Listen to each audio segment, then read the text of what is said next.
Conversando com Deus, capítulo 18, parte 2, página 255.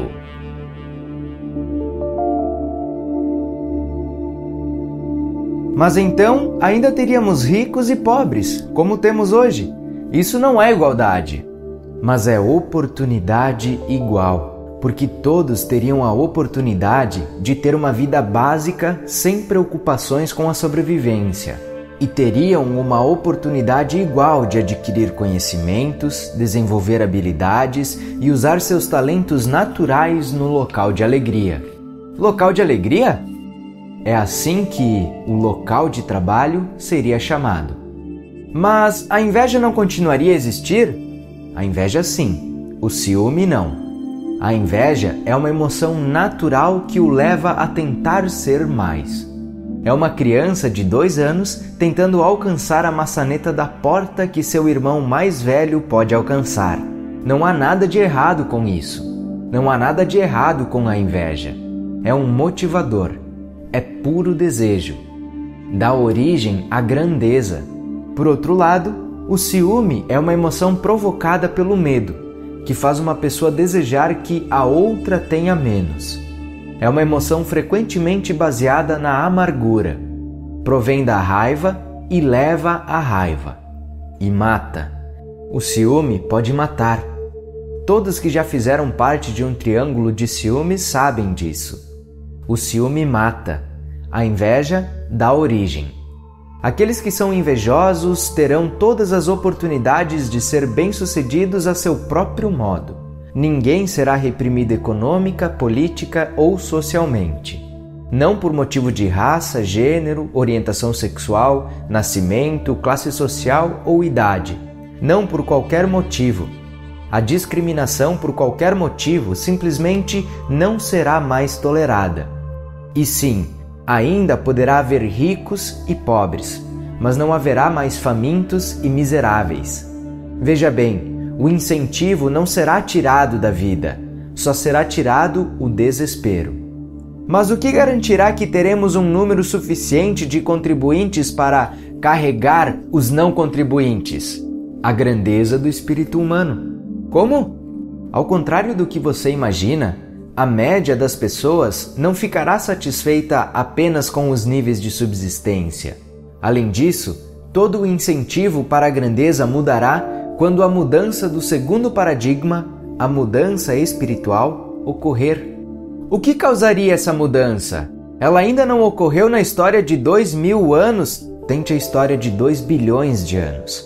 Do planeta? Por que ocorreria agora? Porque com a mudança no que diz respeito à sobrevivência material, a eliminação da necessidade de ser bem-sucedido para garantir um mínimo de segurança, não haverá outro motivo para atingir um fim, se sobressair, tornar-se magnificente, exceto a experiência da própria magnificência. E isso será motivação suficiente? O espírito humano se eleva, não decai diante da verdadeira oportunidade. A alma busca uma experiência superior de si mesma, não uma inferior. Qualquer um que tenha experimentado a verdadeira magnificência, apenas por um momento, sabe disso.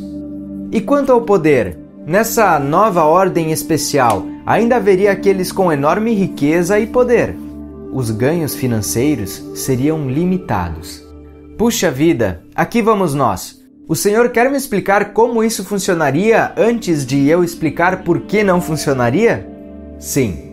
Assim como haveria limites inferiores de renda, também haveria limites superiores. Em primeiro lugar, praticamente todos destinariam 10% de sua renda para o governo mundial. Isso é a dedução voluntária de 10% que eu já mencionei. Sim, a velha proposta de imposto único.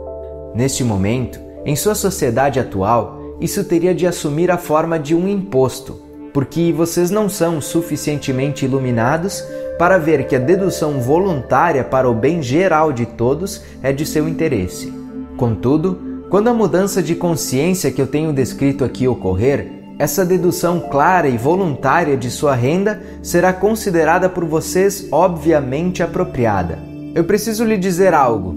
O senhor se importa se eu interrompê-lo aqui? Não, vá em frente. Essa conversa está me parecendo muito estranha. Nunca pensei que teria uma conversa com Deus na qual ele começaria a recomendar rumos políticos de ação. Quero dizer, realmente, como faço para convencer as pessoas que Deus é a favor do imposto único? Bem, vejo que você insiste em ver isso como um imposto, mas eu o compreendo, porque o conceito de simplesmente partilhar 10% de sua abundância lhe parece muito estranho. Mas por que acha difícil acreditar que eu teria uma ideia a esse respeito? Pensei que Deus não julgava, não tinha opinião, não se importava com essas coisas. Espere, deixe-me esclarecer isso. Em nossa última conversa, que você chamou de livro 1, eu respondi a todos os tipos de perguntas. Perguntas sobre o que faz os relacionamentos darem certo, o modo de vida correto, até mesmo dietas. Qual é a diferença? Eu não sei, apenas parece diferente. Quero dizer, o senhor realmente tem um ponto de vista político? É um autêntico republicano? Que verdade revelará esse livro? Deus é um republicano. Você preferiria que eu fosse um democrata? Deus do céu, que engraçado. Não, preferiria que fosse apolítico. Eu sou apolítico. Não tenho um ponto de vista político. Como Bill Clinton. Ei, essa foi boa. Agora você está sendo engraçado. Eu gosto de humor. E você? Eu acho que não esperava que Deus fosse engraçado ou político. Ah, nada humano, não é? Está bem. Deixe-me colocar este livro e o livro 1 dentro do contexto para você novamente. Eu não tenho uma preferência a respeito de como você conduz a sua vida. Meu único desejo é que a experimente plenamente como um ser criativo, para saber quem realmente é. Ótimo, eu entendo isso. Até agora, ótimo.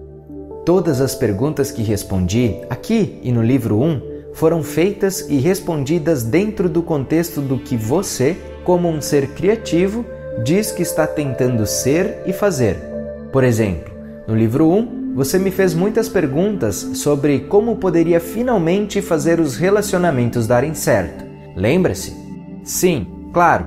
Achou minhas respostas tão problemáticas? Achou difícil acreditar que eu poderia ter um ponto de vista a esse respeito? Nunca pensei sobre isso. Simplesmente li as respostas. Mas veja bem, eu estava colocando as minhas respostas dentro do contexto das suas perguntas. Isto é, dado o seu desejo de ser ou fazer algo, qual é o modo de consegui-lo? E lhe mostrei um modo. Sim, estou fazendo a mesma coisa aqui. Só que, não sei, é mais difícil acreditar que Deus diria essas coisas do que diria aquelas. Está achando mais difícil concordar com algumas coisas ditas aqui? Bem, porque se está, tudo certo. Está certo discordar de Deus? É claro. O que acha que eu vou fazer? Esmagá-lo como um inseto? Não fui tão longe no meu pensamento.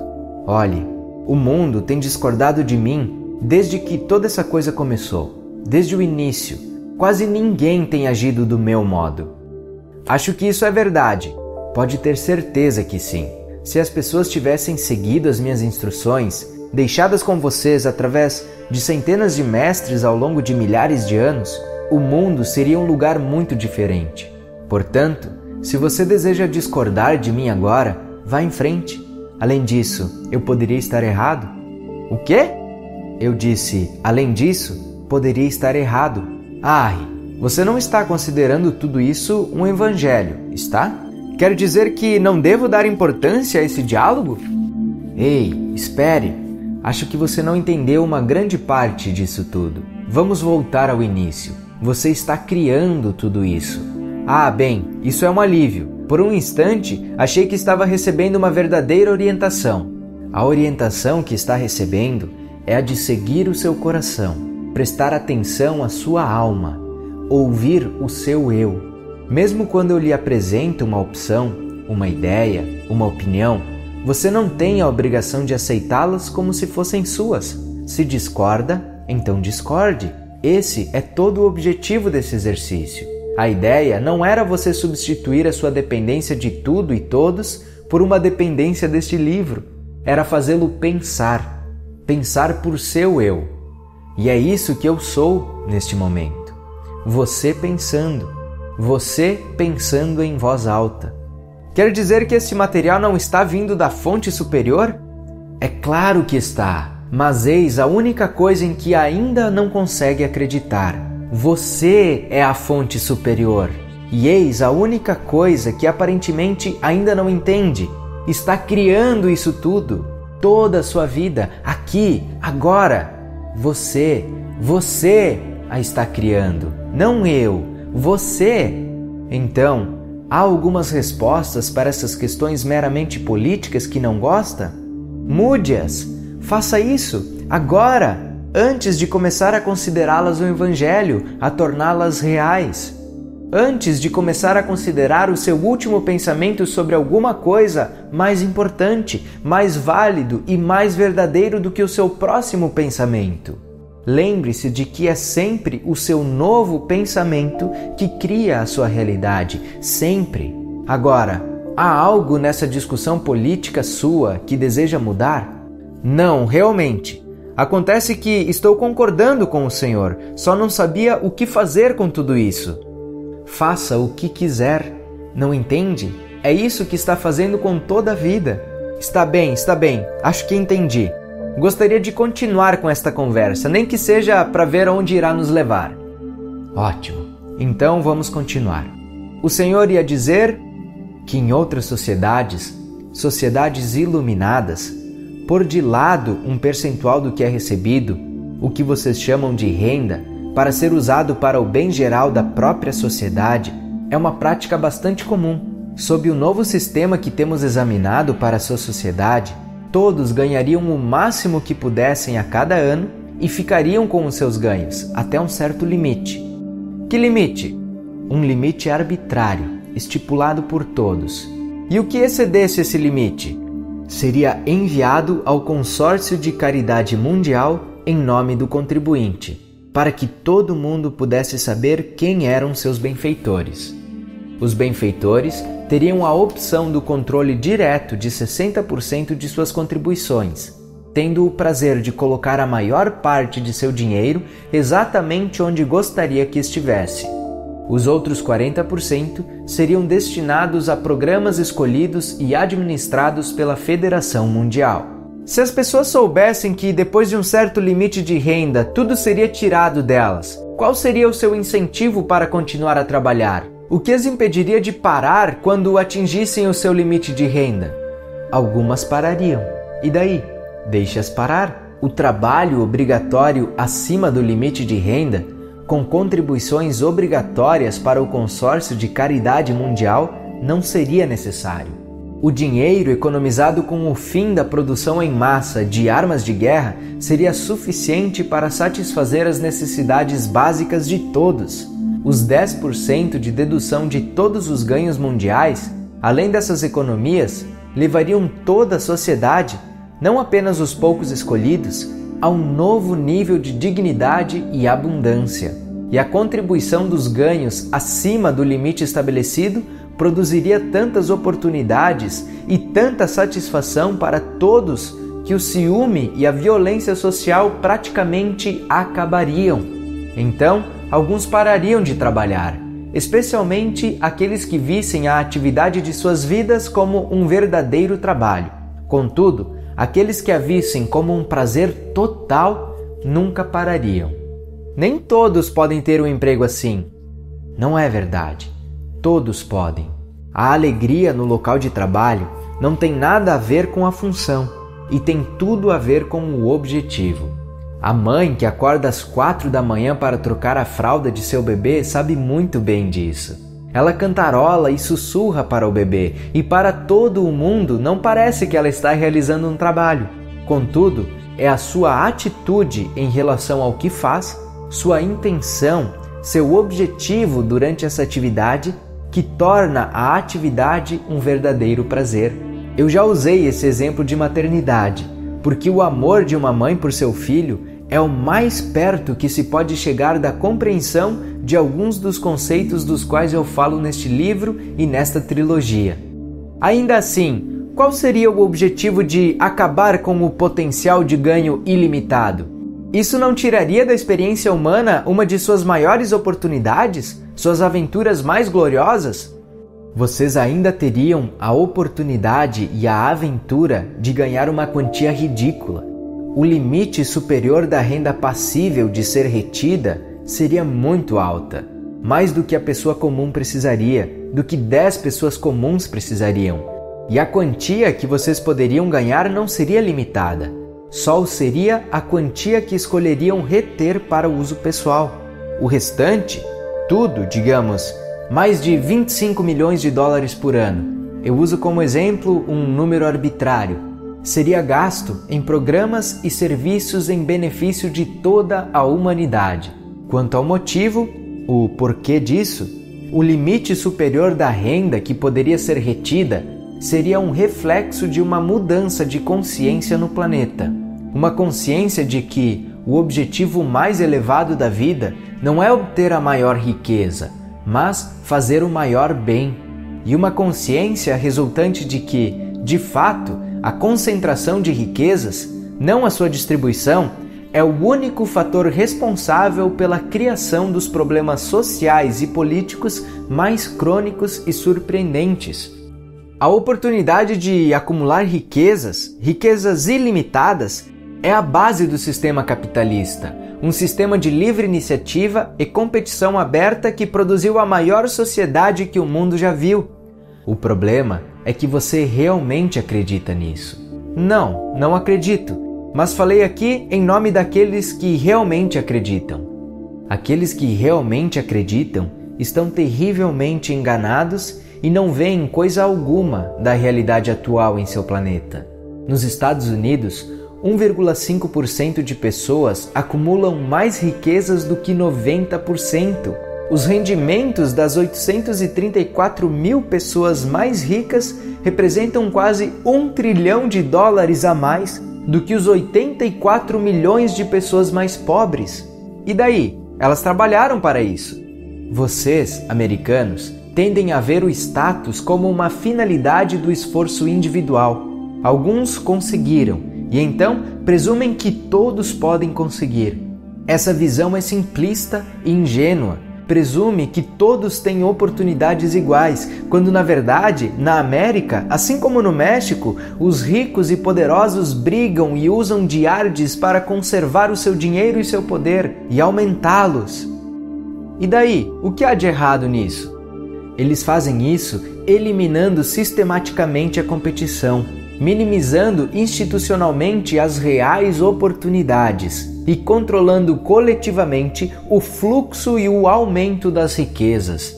Para isso, fazem uso de todos os tipos de estratagemas, de práticas de trabalho injustas que exploram os pobres do mundo a práticas de competição que minimizam, se é que não destroem, as chances de um recém-chegado entrar para o círculo interno dos bem-sucedidos.